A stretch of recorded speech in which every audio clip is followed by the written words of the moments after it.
안녕하세요. 함성입니다. 이번 영상에서는 빈의자 기법을 소개해 드리겠습니다. 상담자들은 내담자가 정신적 그리고 정서적인 이슈들을 잘 다룰 수 있도록 돕기 위해 많은 기법들을 사용하는데요. 그중 가장 인기 있는 한 가지가 빈의자 기법입니다. 어떤 상황에서 빈의자 기법이 효과적인지 그리고 왜 그런지를 살펴보고 빈의자 기법을 활용한 상담 사례를 소개하겠습니다. 빈의자 기법은 특정한 사람이 빈 의자에 앉아 있는 것처럼 상상하면서 개인의 생각이나 느낌을 표현하는 연습을 하는 것입니다.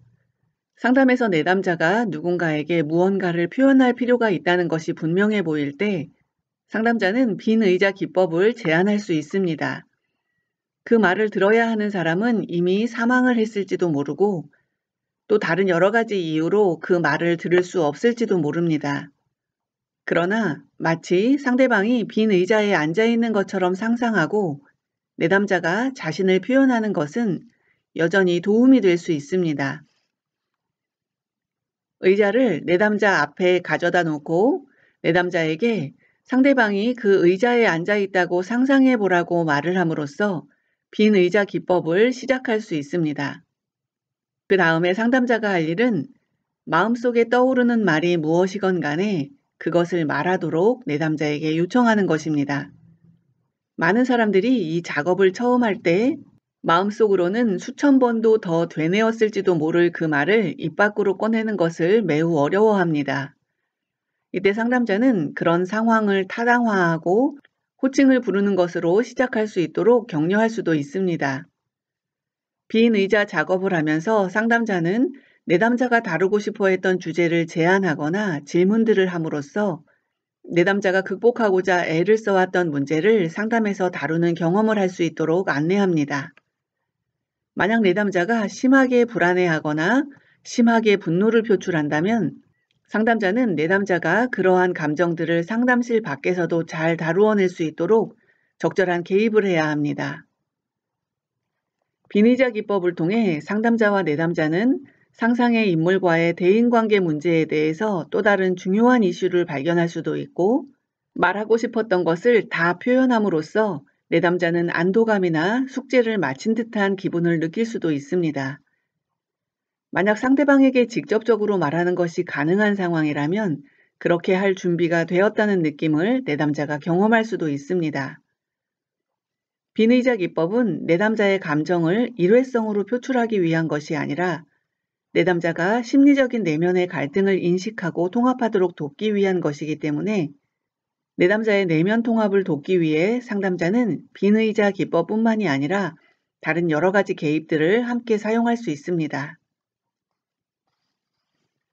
빈의자 기법은 거의 모든 상황에서 사용될 수 있는데 특히나 높은 효과를 기대할 수 있는 상황은 대인관계 갈등 상황입니다.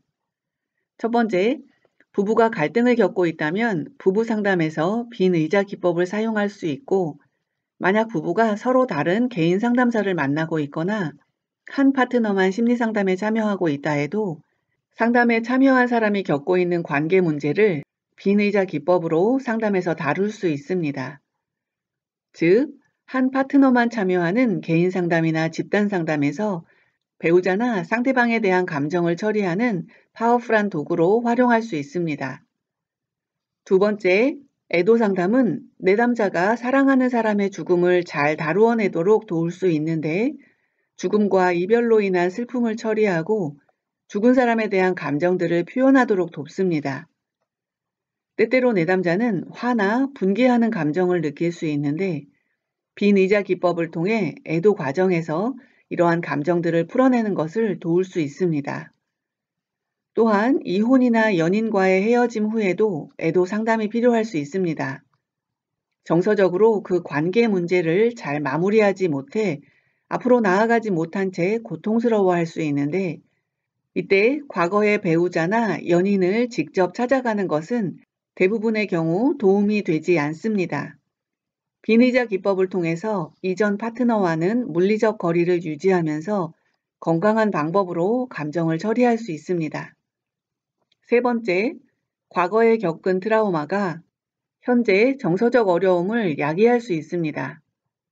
트라우마에 관련된 사람들이 오래전에 죽었거나 내담자의 인생에서 완전히 사라졌을지도 모르지만 분노, 상처, 비통함을 표현하지 않고 그 트라우마에 대한 감정을 해소하는 것은 어려울 수 있습니다. 빈의자 기법을 통해 내담자는 자신을 학대했던 부모에게, 자신을 공격했던 범죄자나 학교폭력 가해자에게 안전한 방식으로 감정을 표현할 수 있습니다. 그리고 그 당시에는 너무 압도당해서 할 수 없었던 말을 이제는 마침내 말할 수 있을지도 모릅니다. 이렇게 빈의자 기법은 내담자가 위험에 처하지 않고도 가해자에게 해야 할 말을 할 수 있는 안전한 장소를 제공합니다. 네 번째, 내담자가 어떤 사람과 현재 갈등 상황에 있는데 그 사람을 곧 만나 대화를 해야 한다고 가정할 때 이 미래의 상황은 내담자에게는 상상만으로도 압도적인 것이 될 수 있습니다. 막상 상대방을 만났을 때 한마디도 못할 수도 있다는 걱정으로 불안할 수도 있습니다. 이럴 때 빈의자 기법은 내담자가 해야 할 말을 미리 연습할 수 있도록 도울 수 있습니다. 비록 실제 상황에서는 연습한 그대로 모든 것을 말할 수 없을지라도 좀 더 편안한 상태에서 실제 상황을 통제하는 것이 가능할 수 있습니다. 빈의자 기법이 내담자에게 어떤 효과를 나타낼 수 있는지, 즉 어떤 도움이 될 수 있는지를 알아봤는데요. 그럼 빈의자에 대고 말하는 게 왜 그렇게 도움이 될까요? 첫 번째 이유는 빈의자 기법은 내담자가 자신의 감정을 확인하도록 도와주기 때문입니다. 내담자가 의자에게 말하기 시작할 때는 상대방한테 자신이 어떤 감정을 느끼는지를 알지 못할 수도 있습니다. 그저 불편하긴 한데 정확한 감정이 무엇인지 말하기 어려울 수 있습니다. 그러다가 점차 화, 슬픔, 두려움, 절망 또는 다른 감정들이 언어로, 억양으로, 몸짓으로 표현될 수 있는데 내담자가 그것을 느낄 수도 있고 상담자가 내담자의 미묘한 변화를 알아채고 대신 확인해 줄 수도 있습니다.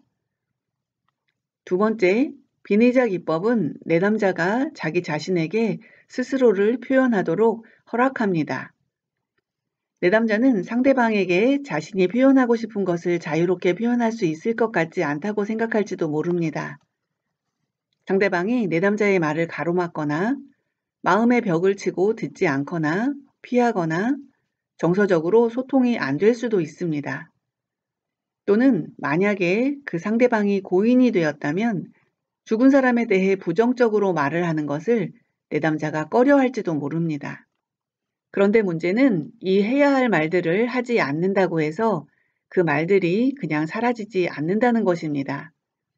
안전한 환경에서 빈 의자에게 말하고 싶은 것은 무엇이든지 자유롭게 표현해 보는 것은 심리적인 짐들을 극적으로 줄이고 내담자가 그 고통을 통과해서 지나갈 수 있도록 돕습니다. 세 번째, 빈의자 기법은 관계에 대한 통찰을 하도록 돕습니다. 관계 안에 있을 때는 그 관계를 객관적으로 보는 것이 어려울 수 있습니다. 그 관계를 있는 그대로 정직하게 경험하는 것이 두려울 수도 있고 혼란스러울 수도 있습니다. 이때 의자 기법을 통해 자유롭고 열린 마음으로 자신을 표현하는 것은 해결해야 할 문제를 드러내도록 도울 수 있습니다. 또한 빈의자 기법은 관계에 대해 전에는 제대로 볼 수 없었던 것들을 깨닫게 할 수도 있는데 비교적 행복하지만 그래도 어떤 변화를 원한다는 것을 이해하도록 도울 수도 있고 건강하지 않은 관계를 떠나야 할 시간이 되었음을 처음으로 인식하도록 할 수도 있습니다. 이러한 새로운 통찰들을 통해 내담자는 대인관계에 있어 더 나은 결정을 할 수 있습니다. 네 번째, 대화를 하다 보면 감정이 지나치게 표현될 때가 있습니다. 말과 몸짓을 통해 감정과 생각이 표현될 때 내담자는 자신이 말하고 있는 것에 대한 통제력을 잃은 것처럼 보일 수도 있습니다.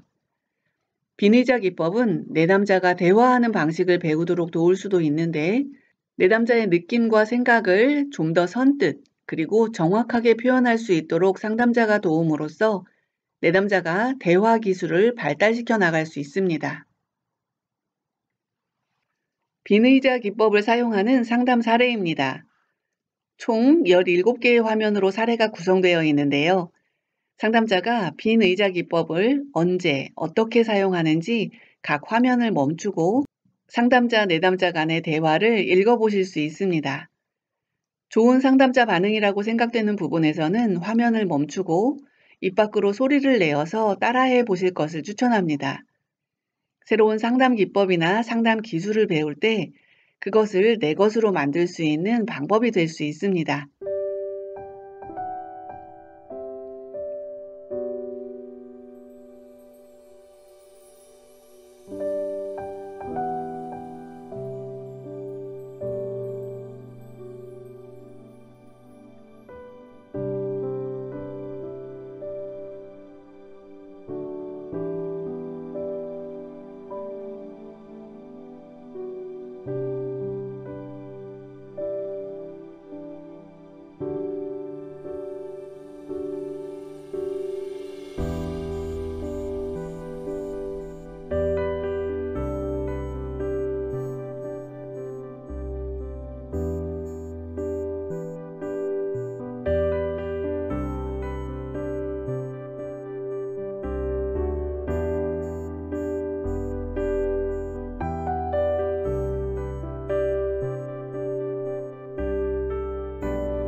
연습 마무리 부분에서 상담자는 내담자가 원한다면 엄마 앞에서 자신의 솔직한 의견을 표현하는 것을 목표로 연습을 더 해보자고 제안했습니다. 마지막으로 상담자는 오늘 연습해 본 것에 대해서 일주일 동안 생각해 볼 것을 다시 제안합니다. 이 사례를 통해 빈의자 기법에 대해 강조되어야 할 부분은 상담자는 내담자가 빈의자 기법을 사용해서 자신이 하고 싶은 말을 상담에서 한번 표현해 보았다고 해서 상담실 밖에서 그것을 실천해 보라고 하지 않았다는 점입니다.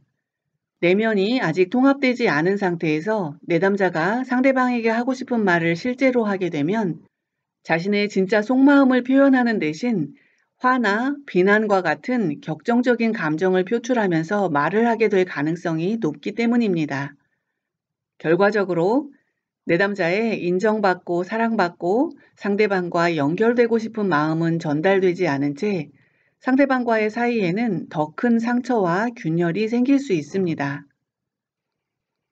심리 상담이나 심리 치료에서 격정적인 감정을 상담실 밖에서도 표출하거나 배설하라고 내담자에게 강요하거나 내담자를 부추긴다면 심리상담은 500원짜리 두더지 게임과 다를 바가 없습니다.